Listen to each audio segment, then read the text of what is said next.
And now it's time to open up your ears and your minds, MMA fans. It's time for Rick's Picks. Rick's Picks are lots of fun, and his hair is in a bun, because it's, you already know what it is. Rick's Picks. Ladies and gentlemen, boys and girls, it's the moment you've all been waiting for. It's the new craze taking the world by storm. Live from the Vox Studios in beautiful New York City, it's time for Rick's Picks. Frigid New York City, but beautiful as well. There he is. Yeah, we haven't heard that song in quite some time. This is an old school show. You're in the seat. GC's not here. I mean, it feels Mark Hunt's on the program, right? I mean, there's a lot of throwback, action. How are you? I'm good. I'm just looking up something real quick right here. Okay. Can I get this? Oh yeah, I was looking up the game details. Warriors 96. I didn't see. Okay. Wait a minute. I just wanted to see what happened. I mean, hold on a second. I want to just make sure that this is happening correctly. 96. Let's pause. Let's pause for a second. 80. The Warriors, the best team in the league, get Klay Thompson back and beat the Cavs. You, as a lowly Knicks fan, are attempting to rub that in my face. I just wanted to see what, because it felt like a big, like, national TV-ish game. NBA TV is that national TV. How about this? What do you think the score would have been if the Knicks were in that spot? How much do you think they would have lost by? It just 60? seemed like 70? It seems like a lot of hullabaloo for January. Okay, that's all I'm saying. It's a lot of hullabaloo. Yeah, boy. Listen, anytime DraftKings, anytime we want to talk about any wagers, what are the futures? What are the futures on the? We could make a wager on whether the Cavs will finish ahead of the Knicks if you want. I'd be willing to. What are the futures? What are the futures? I know the Cavs are the underdog in that scenario, but I'm ready. Them making the playoffs? What are the futures? I think it's pretty good. I think the Cavs will be in the playoffs. Listen, the Hawks, the Knicks, you guys just make it. You and Connor, you guys just make it. And you're talking about Connor's team. He's not even there to defend himself. That's not cool. That's okay. They don't defend much anyway, so that fits. You guys make it to the playoffs, and we'll see what happens. Do you guys know how long butternut squash soup is good for? Because I bought one earlier today and I didn't eat it and it's over there. And I keep thinking about if it's going to be good after the show. What do you think? This is a throwback show. This is, I have to say, by the way, just kudos to you and Connor. The banter off the top was tremendous. Was it good? I was enjoying that a lot. Oh, thanks. That's nice of you to say. As somebody who's been in that seat before, and that was a lot of fun. It's a hot seat. But what do you think? Do you think would I get sick if I have the butternut? I think it's okay, right? I think you'd be okay. Frank, what do you think? I trust your judgment the most. I'd avoid it if I was you. Damn it. I should have put it in the fridge. Why did I put it in the fridge? No. I think you'll be all right. I mean, it's been 4 or 5 hours. Although the stomach, I don't know. How do we feel? Like stomach is hit or miss. The stomach's hit or miss. So maybe not. I'll say this. I think I would be okay. But you're like Teflon Don. I got the iron stomach. So maybe. When's the last time you've been sick? Been a minute. You haven't had COVID? No. Knock on wood. No cold, no flu. I don't get sick. It's crazy. And controversially, famous last word. Seriously. Well, first, yes, that's for sure. Derrick? But controversially, I mentally, and you can ask former colleague Tessa, former colleague Riva, who we stay in contact with about this. I don't mentally believe I can get sick. I in my head, I will fight off sickness by just power of positive thinking. That is the craziest thing I've ever heard. What does that even mean? You get sick. By believing that I will not get sick, I do not get sick. You know who talks about this? I think Izzy has talked about this. Yeah, about, I mean, look, fighting off the sickness. It's a little bit tongue in cheek for me, but no, there is something too. Like I really don't get sick. I really don't get sick often. I don't get taken out very often. So I believe I put this into the world. And let me pause here to also say that I'm double vaccinated and boosted, just in case this conversation goes a route that we don't want it to go, and people are looking for something to say. But no, when it comes to the common cold, when it comes to these things, I really don't get sick very often. Wow. When's the last time you threw up? There was a great Seinfeld episode about this, about like the the streak that they were on. Do we count drinking, or are we talking strictly for sickness? Because it's probably the last time I was drinking. I really don't get sick very often. Wow, I don't drink very often. Even with little kids. So. What's that? Even with little kids. Like I got they get strapped sick for my kids. You don't get it? Wow. No. This is crazy. No. They pass it around to each other more than I do. So is it a man bun or is it a? It's a ponytail. It's a ponytail at this point because there's no like shaving going on underneath. Well, no, that's not necessarily. That's more the undercut part of the man bun. The man bun is I'd have to have it up, right? I'd have to have it in a bun up here. True. But right now I've got it flowing. You know, homage to Steven Seagal, the great Steven Seagal. Yeah, sensei. And his strong ponytail. So that's what I've got going on here. Who rocks the best ponytail in male history, in your opinion? No, Looking at him. You're looking at him. All time. Like, who's your inspiration here? I Who was the guy can't say from that there was one Highlander? person. What did we hear? Highlander? Highlander. Oh yeah, maybe. Isn't that your favorite movie? Mine? Talking to Frank? Or No, to you. Isn't that the Devon Sawa movie? Highlander? No, that's a Jesus, Ariel. I mean, your movie, your movie. What is taste the Devon and Sawa culture. movie? Final Destination. Final That's Destination. one of my favorites. That's the one you talk about all the. Are you a fan Final of Final Destination, Frank? Not at all. Do you know? Rough. Do you know Devon Sawa? I think the face rings a bell. No, but I'm Casper- Former teenage heartthrob, still going, acting in tremendous horror Chucky, movies. right? Just had one come out this Chuck? Christmas, Chucky. and he's on the Chucky television series on Sci-Fi and USA. The man, missed the all goat. of this. Yeah, Casper. You've seen Casper, right? With Christina Yeah, Ricci. come on. Like from the late Yeah, 90s. yeah. I saw Yeah. that one, yeah. He's He was Casper. he was the boy when Casper becomes a boy. He was the boy. Anyway, why he's probably wondering why are Little you talking Giants. about this guy? Little Giants. Oh yeah. Come on. Wait, The why one are we with the talking about? glasses? Not that's alfalfa. Oh. Is that alfalfa? I'm No, dead. that's Little Rascals. Anyway, why do we talk about Devon Sawa? I forget. We were talking about movies. You thought Highlander was a Devon he said- Sawa movie. yeah. It is not. I can assure you. You watch I believe Cobra Kai? Christopher Lambert is the name of the main character in That's the Highlander. one, The yeah, actor who right. plays. Cobra Kai, you watch? I do not. Everyone's talking about Cobra Kai. I'm not a TV guy. Big Karate Kid fan. Don't get me wrong, Yeah. but I'm not a TV guy. I don't watch a lot of TV series. I'm a completionist. Once I start them, I can't quit them, no matter how shitty they become. Right. And so TV's a dicey territory for me because you get 3 seasons in and then you're like, I can't quit this, but I hate it. Sometimes I hate these shows and I can't quit them. So I'm better off just not starting TV shows. Movies only. I have a new, actually inspired by our good friend John Pollock. One of my goals for this year, and I'm not a resolution guy, but you know he's doing this. He's actually trying to read, I think, 52 books. Wow. My goal is 10.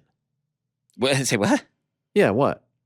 You I don't mean, think you might as well have not even brought up John Pollock. If we're going from Why? 52 to 10, just say your goal is to do 10 No, books. I'm trying to give him props. This is not a good point of comparison here. What are you talking about? I've probably read 10 books in the past 10 years. I'm trying to do it all in it's one like, calendar oh, year. one guy's like, I want to be a millionaire, and then the other guy's like, yeah, So I might want listen. to scratch off a 500 Shoot, bucks. I mean, you shoot for the moon, you land among the stars.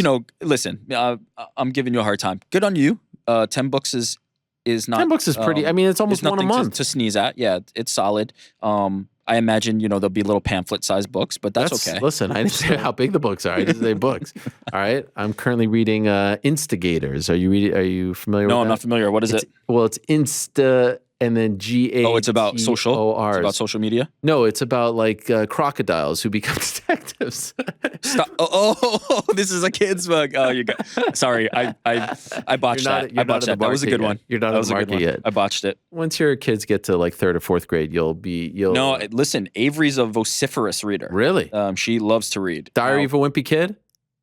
Not quite there yet. Okay. More. Yeah, she's young. She loves Curious George. Yeah, we're talking. Was she 5, 4? She's 4. Yeah, no. I mean, I'm crazy. Yeah. But no, she's a big time reader. LOL dolls? No, I've never even heard of that one. Wow. Okay. God bless. It's right now. It's like a lot of Paw Patrol, PJ Masks, that type of stuff. See, my daughter skipped that whole era because she had 2 older brothers, so she like went straight into like Pokemon and like the real deal stuff. Listen, that ain't nothing wrong with that, and the fights and being an MMA correspondent. Wrestling. So yeah, Claire. Yeah, she makes the picks. She's the goat. All right, we might as well get on with it. Yeah, listen, it's that type of show. This is the vibe today. These are the vibes. Rick's picks. Yes. My heart breaks. Oh no. This person. My heart breaks for one, Gregor Gillespie. He's one of my selections this week.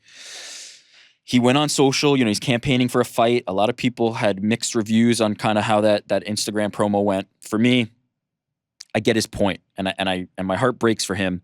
He's in a very tough position where he cannot get a fight with the upper echelon of fighters because, look, quite frankly, like that's a dangerous fight. That's a tough fight. We've seen many fighters in this position before. Beneil Dariush famously has been in this position before. Now he has his high-level fight. My heart breaks for Gregor Gillespie. Best to Gregor Gillespie. I hope he gets a big fight. I hope he is able to enter that upper echelon. But I get it. If you're a ranked guy, he's a tough out, and I don't know that that's the fight I'd be wanting. It seemed like Michael Chandler nodded and gave him his respect for beating him in a wrestling match, but it also didn't sound like that's the fight that's going to materialize. He has his eyes on Conor McGregor, Tony Ferguson, Dustin Poirier. But I hope Gregor Gillespie gets that fight. I really do. I hope he gets a top tier fight because he deserves one. I couldn't agree more. It's amazing because I bet the UFC wishes they can clone Rafael dos Anjos because he's that guy. He would take it. He would take it. He's fighting Rafael Fiziev on He's doing February exactly 19th. what I would hope happens for Gregor Gillespie for Fiziev, another guy who, it seemed like couldn't get that fight. Dos Anjos seems to be the guy who breaks it for everybody. Like, you're going to get a top fight, you either win it or lose it and go on from there. So you're right. If we could clone him, there'd be a lot more guys getting opportunities. But can I just say, like, he's not that far removed from the loss to Kevin Lee. It's one fight, I believe. I think right. It's one.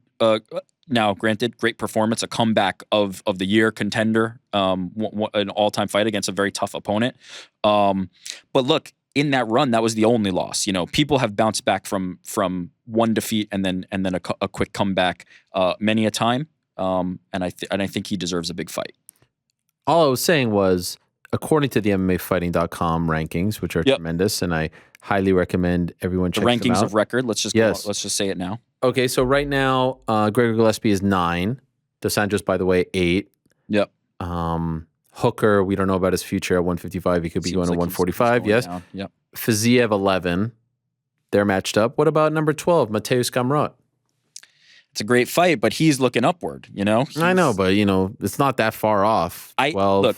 If you're asking me what I think is going to happen, I think it'll be a fight like that, and then hopefully after that one, we get Gregor Gillespie one up because I think he deserves it, and he's been calling for it. And listen, he's trying a different approach. He's been the quiet guy, the fisherman, just out on the lakes, doing his fishing, but not making the call outs. Now he's trying to get a little more vocal. I hope he gets it. I understand the frustration, but he's a tough out. By the way, what about this breaking news here?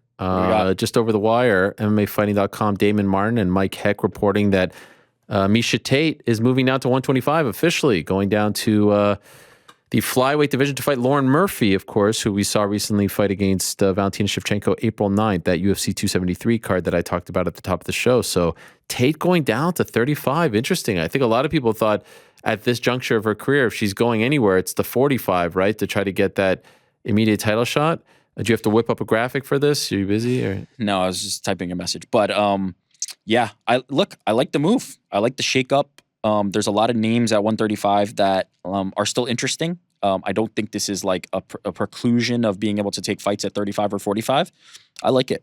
If she feels like she can make it, and based on the shape she's been in her UFC return, I have no doubt, and how locked in she seems to be on her nutrition with her coaches. Man, 25. I like it. No, I mean, if she can make the weight, it would be fascinating. But she is like ripped at 35, Yeah, you know what happens though? A lot of times, yeah, I agree with you. A lot of times, here, I'll give you an example. Edson Barboza, right? Mm-hmm. How much before he went down was everybody talking about how huge he was? He'll never make it. It's going to be like, and he's out here talking about how much easier it is. It's the same cut he had to do to 55. I think this is doable. I think that the nutrition and the science has come so far. If she can comfortably make it and feel healthy, I like it. I like life in that division. I think 25 is the one that is in the most need of new faces and new contenders, and she would be an instant contender there. All right. What else we got? Chael Sonnen. Shout out to Chael Sonnen. Just welcome back to the. He was on a little bit of a hiatus on the YouTube channel. God. Now he's been back. And I just want to say, if you thought Chael Sonnen had lost his fastball, no, it's still there. And I enjoyed his content this week. Shout out Any to Chael. particular video or just general? He's back. He's been pumping out a lot of content. I mean, he had that very entertaining one with Patty Pimblett.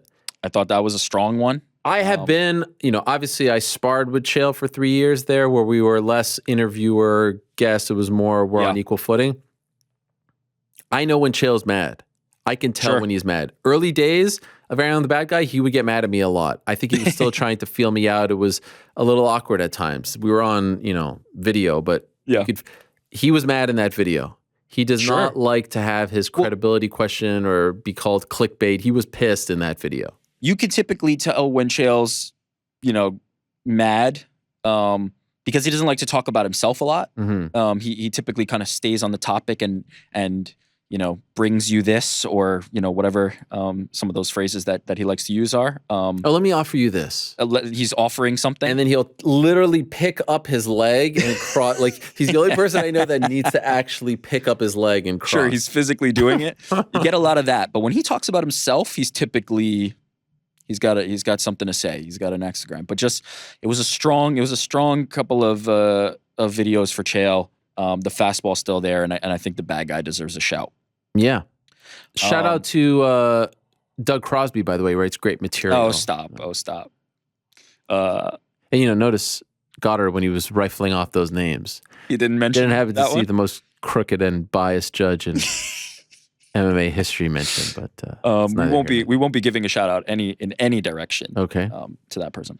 Artem Lobov. I obviously wasn't here last week. It wasn't I wasn't here last Wednesday. It wasn't a Monday. Right. I wasn't here. But shout out to the GOAT. Freaking GOAT. Tremendous performance. Great ending. Choo-choo to all the haters. What a promo.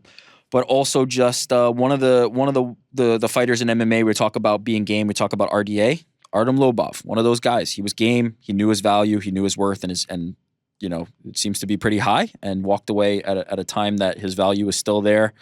So shout out to Artem Lobov. I thought he was great last week and did it right. We had a few guys recently. You have Hunt giving some kind of advice, different sort of advice. You have Artem giving some advice.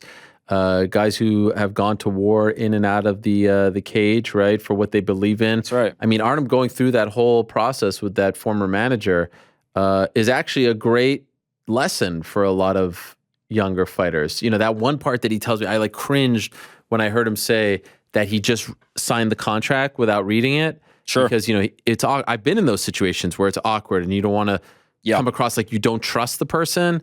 But that's... Yeah, he was starting a new relationship. Yeah. He didn't want to call it into question. It'll happen. That's Exhibit A, why you always read the contract.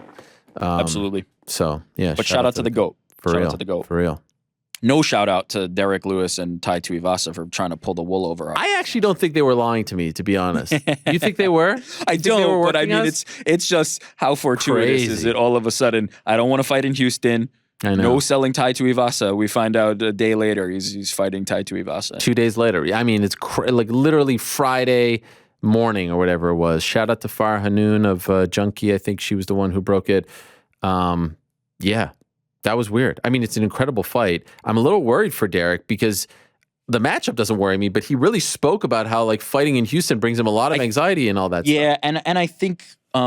to be honest, I think him getting one under his belt will probably be the best thing to happen. He'll be able to now see, okay, these are the things that cannot happen if I'm fighting in Houston. I'm turning off my phone. You're not calling me. You're not getting tickets. You're not getting this and that. He's going to probably treat it like an away game, and I think he'll be okay. By the way, crazy stat. Fun matchup. Go ahead. Very fun. I mean, oh my God, what a fun matchup. I believe, and shout out to the guy on Twitter who tweeted this. I'm not stealing it, but it was just some random guy when this news was announced. I saw it. Derrick Lewis is something like 8-0 or 9-0 in the month of February. Did you know this? I didn't know that. No. Look, last February, Curtis Blades won. What a knockout. Jeez. February 2020, Ilir Latifi won that fight. And by the way, he's fought in Houston before. That fight was in Houston. Just not for a belt, main event, all that stuff. The pressure was different. February 2018, Marcin Tybura, TKO victory. February 2017, Travis Brown, KO victory. February 2016, Damian Grabowski, TKO victory. February 2015, Ruan Potts, TKO victory. Way to go, Derrick. February 2011, outside of the UFC, beat a guy named Taylor Herbert. And that's it. So, what is that, 8 or something? I mean, I could see a nice little graphic being whipped up right now from MMA Fighting with Derrick Lewis's February record. What do you think? Maybe. HT, the MMA Hour. Not me. Just the MMA Hour. Well, where'd you get the stat from? I mean, some guy tweeted it to Yeah, me. so then maybe he gets the H. I would. You know what? I need to find it. Maybe if you search for him in the record, you'll find the guy who wrote it. But great stat and bodes well for the Black Beast. Yes. But give us the scoop next time. Okay, 2 quick MMA fighting shout-outs. Number 1. This team here on the MMA Hour, the air fryer gimmick, the sound effects, I mean, just next level. Next level. Helwani being duped, got to give a shout out. I was really duped, I must say. And GC for lugging the air fryer and all this. In the duffel bag. Just that is commitment. Elite level. You've never shown that kind of commitment to this program. I mean, I've only been here 10 years, but other than that, no commitment at all. I also love the fact that there's like 4 people doing the one job that you used to do back in the day. It's impressive. I got nothing to say on that. Do we have any chewing sounds, Frank? Anything readily available, or you need to go through the archives for that? I got rid of them. Yeah. Oh yeah. And then heartfelt, very, very sincere shout out to Alexander Kaley of MMA Fighting. Oh. Listen, I don't know if you know this. I was the judge of the final round on Between the Links. Jed Meshew and Alexander Kaley. You were the surprise judge? Go on YouTube. I was the surprise judge. Wow. And unfortunately, look, there was an argument made, and it was a spirited debate, but the ruling had to go in favor of Jed. I feel like I've done irreparable damage to my relationship with Alexander Kaley, who I love dearly. Oh, okay, I see what this is. Okay, this is a bit of an olive branch. I'm offering an olive branch. I feel terrible about it, but congratulations to Jed getting over the hump, getting his championship this year. Alex gave a tremendous effort, but I don't know if he'll ever talk to me again. Wow. I apologize, but shout out to Alex Kaley. Well, I think that's A.K. Lee's music right now. He walks through the door. No, he doesn't seem like that guy. He's Canadian. Yes, but he doesn't know how to hate. He was hurt by me, and I get Was he hurt? He feels betrayed? Yes. But A.K. Lee, one of the all-time great Twitter follows. I mean, sometimes I have I have MMA lists. No. See, you got the wrong thing here. What? Instagram follows. Oh, you get that music right. Oh my God. God. That singing out. What a voice. What a voice. That's the real follow right there. He really does have a great voice. I had no idea. I only recently discovered this. Did he do the Mariah Carey Christmas song? All I Want for Christmas Is You? I think he did that as his last video, yeah. Yeah, let me pull that up real quick here, Frank. No, I don't think we can play that, right? Where's my phone? No, let's not do that. No, we can't do it. Yeah, I can't do it. In any event, he is a legend, fellow Canadian. I was going to say, great Twitter follow, because sometimes I have my MMA list. Like I'll have an MMA list, a Bills list, whatever, all these things that I'm interested in. And then there's like a random retweet I'm like, oh, how did this get here? Oh, of course, it was A.K. Lee who retweeted it. I love it. So that's very kind of you. It's nice of you to... I feel bad, but not too bad. Look, I gave it to Jed, who I felt was the rightful winner. So congratulations to him, but I'm sorry. Please find it in your heart, Alex. Let's go back to being bros. Well, go check out what he's talking about. You can check it out on the MMA Fighting YouTube channel. We got Invicta this Wednesday, by the way. Big, huge. Atomweight title, right? Yes, it's a rematch. A Wednesday card, which starts at 8. There's only 1, 2, 3, 4, 5, 6. I'd like to see, one of my big things I want to see Invicta get rolling again. I feel like, they had the ownership change. Their talent was sort of rated and they were promised some big things and given big contracts, and other organizations were developing women's MMA, but Invicta has stood the test of time.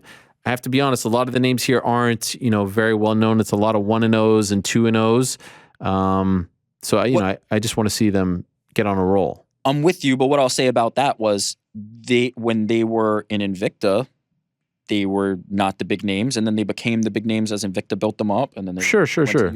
This is how it starts. This is still where the preeminent female all-female fight organization, and let's see what these fighters can become in their careers. But absolutely. Oh, by the way, thank you to Alex Weber, who's always on top of these things. It was Kevin Mulhysen who tweeted this. I brought it up last year, but as a refresher, Derrick Lewis undefeated 7-0 in February. How about that? So what? It's now though 9-0, right? I think was that the stat, or you said 7-0? I thought you said more. I might have said 8-0. Impressive. I mean, it's impressive nonetheless. Thank you to Alex. He's always on the ball when it comes to these things. Yeah, there's some of these fans that just have it locked in. They're the best. EK, Alex, all those guys. UFC back. Obviously, we got the big main event. My good friend Giga against Calvin Kattar. 14-2 against 22-5. No, I said it. I don't believe Giga was tweeting that stuff about me. His tweet seemed a little out of character. Yeah, nonsense. He seems like a great guy. His name is Knockout Cancer on Instagram. Why is that? Mother, I believe, battled cancer, and he's very passionate about that. I know Giga a little bit because we crossed paths in Glory. Right. Again, like super sweet, nice dude. The tweets didn't kind of jibe with. Actually, I think I've featured him a couple times when I was doing the honorable mention stuff. Yeah, he's a legit nice guy in the sport who's on the rise and absolutely crushing in the UFC. But yes, cancer organizations and things like that are very close to him. I believe he's involved with one. Knockout Cancer, fighting the good battle against cancer. So shout out to Giga shout out to Giga for sure. How do you feel about the zombie choice? There was a lot of talk about this over the weekend. Who should? I don't love it. Why don't you love it? I'd rather just wait for Max, if I'm being completely honest. But that's not fair to Alex. What if Max is out for 6 to 8 months? My personal opinion, not intrigued by that fight. I'm surprised. Look, I'm a big Korean Zombie fan. When he was unranked, 2 or 3 fights ago, I thought that was insane and a travesty. This fight just doesn't do it for me. It feels like a consolation, being completely honest. Do you think they should have waited for Giga? If Giga wins, I think Giga deserves it a heck of a lot more.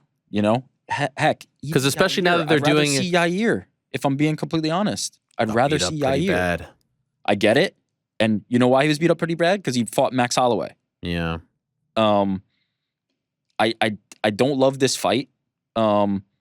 I think Korean Zombie's a game opponent. I think he will give a decent fight to Alex Volkanovski. I think he'll give a good account of himself. I think this fight doesn't happen if Alex isn't the one pushing for it. I'll say that. Yeah. I don't think this fight makes a lot of sense if Alex didn't want it. Are you surprised they're not going after Henry?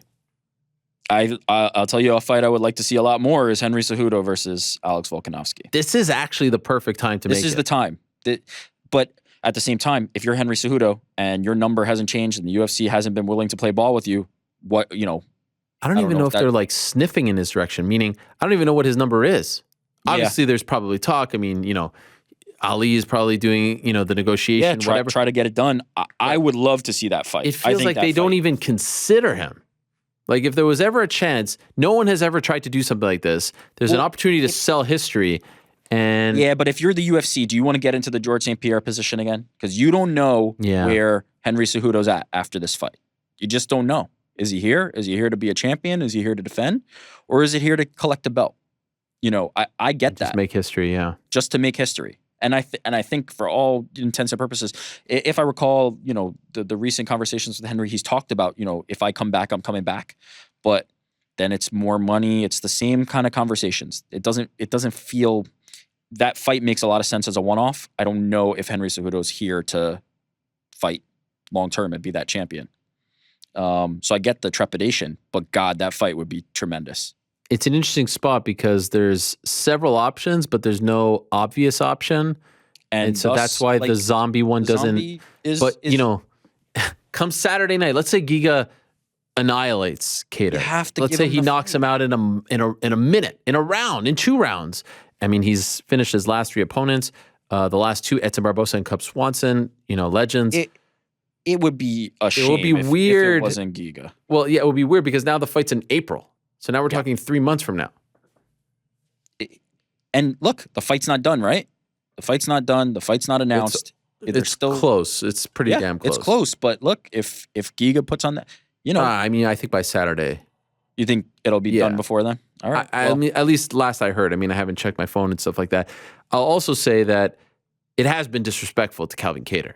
Like, people are just talking like this fight isn't even happening. Well, fair. fair for sure, but I think from the perspective I saw so many, what about Gigas? I'm like, you do know he's fighting someone. Like, you could say, why not wait for Giga? But I've heard people just say, like, what about Giga? Like, yo, he's fighting Calvin He's fighting Kattar. Calvin Kattar. I think it comes from the perspective, though, of if you're looking at that matchup specifically, with a win, Kattar's not getting that shot no matter what, right? That is not going to be enough to get him that shot. So I think they're looking at it as between the two of them that are fighting this weekend, Giga with a win, and especially an impressive win, could easily be sold into that conversation and jump into it where Kattar could not. I don't think it's necessarily like Kattar has no shot in that fight, but if Giga is able to get it done, he's a clear-cut answer for that fight, in my opinion.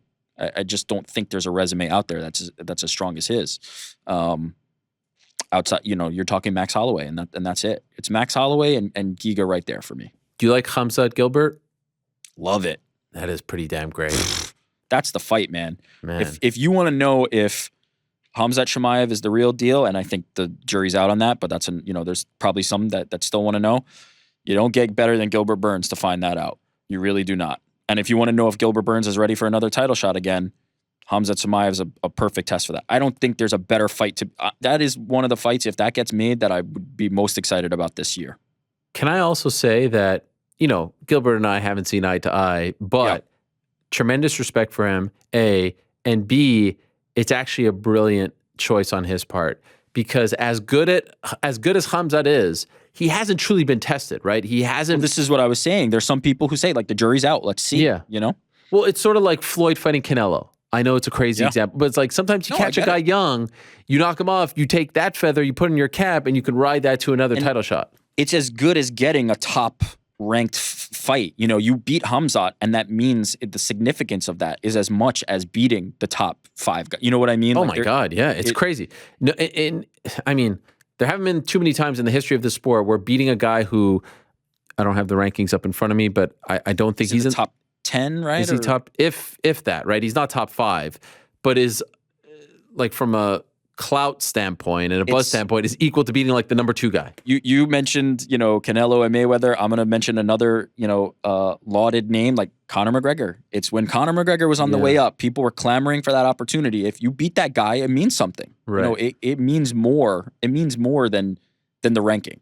And so I'm surprised. The narrative of nobody wants to fight this guy, I think, is obviously a little bit faulty. I'm sure there's some people that don't want to fight him on certain terms, but obviously we had guys like Neil Magny and even Gilbert Burns saying they're willing to do it. I'm surprised there's not more people lining up to do it. I don't believe that nobody wants to fight him. But like, if I was Gilbert Burns or one of those guys, the same way you're talking about, I would be clamoring for that opportunity now. Because, you mean like Neil Magny? Like Neil Magny. Right. If you want to fight that guy, that means something. And you can get him before he becomes what his final form, to steal a Dragon Ball Z term. That's an interesting thing. And if you're Hamzat, like, look, he's welcoming all comers. Like, let's do it. So Gilbert Burns versus Hamzat Chimaev, I absolutely love that fight. That's one of the fights I would look forward to most this year if that gets made. Neil Magny, by the way, he was on that Fury grappling card. Yeah. And I actually think his performance on that may have hurt his cause. He got submitted in like 2 minutes. I don't know how many people were really like looking at that as like, oh, is he ready for Hamzat? I don't know. I mean, I don't know. Maybe UFC was looking at it. Okay, that's actually a fair point. Touche. Right.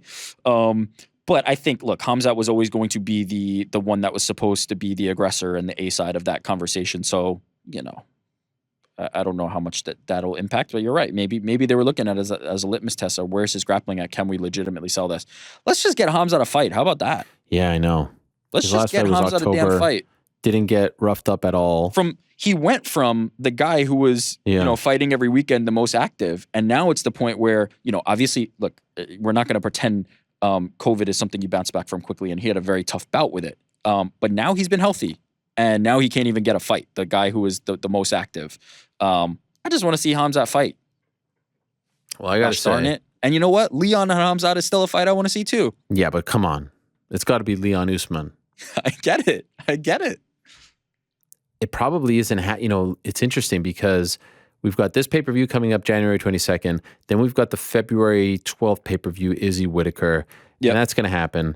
And then March 5th, get back to that in a second. April 9th, these two title fights moving there. There's been rumblings of Oliveira fighting in May, right? Yep. Potentially, hopefully, world goes back to normal somewhat, Brazil. Now we're talking June, July.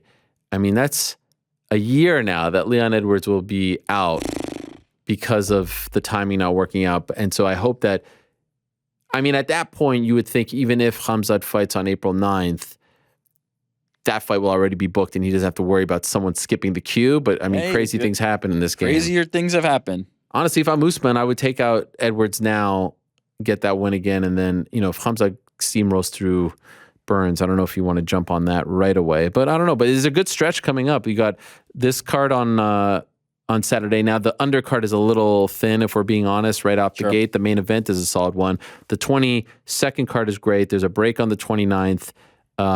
February 5th is Hermanson Strickland, which I think is really interesting at 185. Yeah, love that fight. Then Adesanya Whitaker, and we just got Bam Bam and Derrick Lewis added to that. Dos Anjos Fiziev at 155 on February 19th. Dariush Makhachev on February 26th, which is tremendous. And then things get interesting. Is that Santos Ankalaev fight? Is that a main event? I don't know if it's the main event. I don't recall. On March 12th. I don't think it's the main event. And then you got the March 19th card, which we presume is on, is going to be in the UK, but no real main event has emerged. And I don't know if Darren Till is going to be that guy. And I actually would advise him not to be that guy, if only because it feels like it's a little too soon for him after getting, you know, that knee injury and the loss to Derek Brunson. So do you put like a Patty in that spot, main event off the bat? He could probably sell it out. The juice, you know, it's probably going to sell out. Against Jared Gordon, is it? He wants Jared Gordon. Right. Jared Gordon wants him. It's interesting. Interesting times. And then the March 5th, what happens there now? Yeah. Look, 3. I mean, 5 3. Yes. If you want to expand, if you no, I was just that's March 5th. It's 3 the month 305. Something to that. There's something numerology there. Listen, I'm just saying, I'm trying to remember that it's I get 305. It. Yeah, it's 305. Promises kept, promises made. Promises made, promises kept. Promises made, promises delivered. What is it? What is the line? Promises kept, promises made. No, promises made, promises kept, or promises made, promises delivered. Something like that. Yes. Listen. What do you want to say? Sorry. You know something I don't know. No, I don't know anything. I was just saying, I think Paddy Pimblett could headline a card right now. Like, yeah, he could headline a fight night. I think the tickets are going to sell and the event's going to stream. You're good. Don't get me wrong. It would be great to have Darren Till there, and I think he should have the right of first refusal if he wants to fight on that card. But he should be healthy and not go into a fight compromised and be ready to go. I don't think there's any drop off from having Paddy Pimblett headline a card. I think he's proven that he's got that magnetism to him.